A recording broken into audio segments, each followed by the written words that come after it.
Hi, welcome back to Thrive America. I'm your host, Brent Brooks, and I'm joined by venture catalyst Bob Farris. Bob, thanks so much for coming on our show. Thank you, Brent. We appreciate you being here.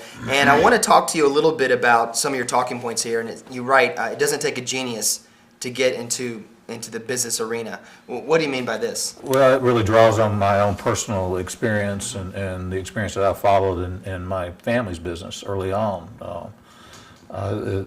It was a business that started out in one space and ended up way over here in another space, and a space that we didn't even know about. Went from construction to mail order retail. You know, how do those come together?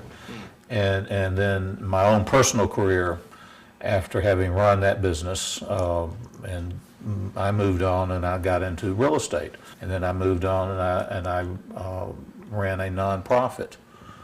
I knew nothing about the trucking industry and running a state-based trucking association. In a nonprofit, I'd run a for-profit, and I've been in real estate. And then I found myself working with a company in D.C. and got involved in organizing a very, very large leverage buyout of a division of this company. And I didn't know the rules, and I didn't know the rules of any of these enterprises. But I got involved with them, and I got to be known at them, and I got to be, in my opinion, pretty good at it. To the point of, you know, not being a guy that had an MBA, had a lawyer background, like I said earlier, or a CPA. I was able to organize a $300 million leverage buyout. And, you know, who would have thought? Who would have thought? You know, it just, I just happened to be in the right spot at the right time. And sometimes, and in that experience, it really helped not knowing the rules. I made moves and asked questions and pushed that if I had been a normal deal guy, I would have said, no, you don't call that. You don't go outside that boundary. You say and you do it this way. But no, I kind of was a wild buck. And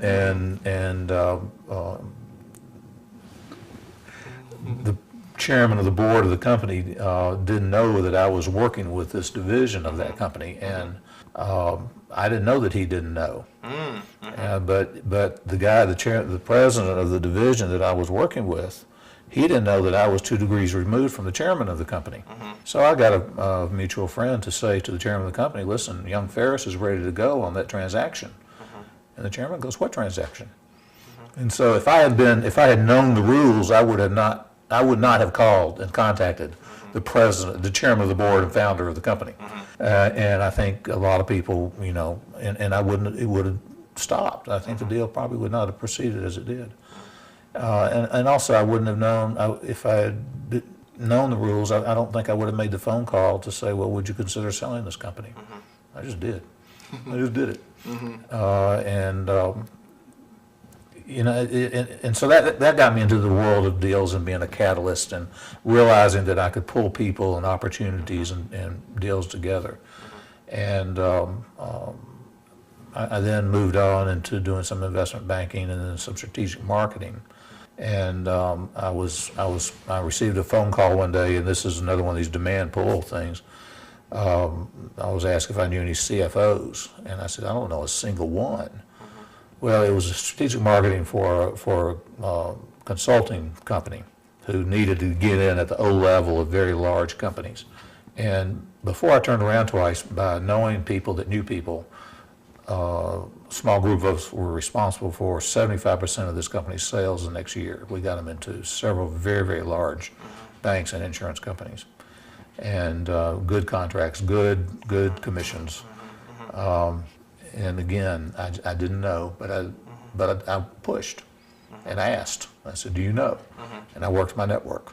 I like what you're saying about the principle of don't be afraid. Some of the business owners that may be watching the show are thinking about maybe an industry. Well, I don't know anything about that industry, and they may back away.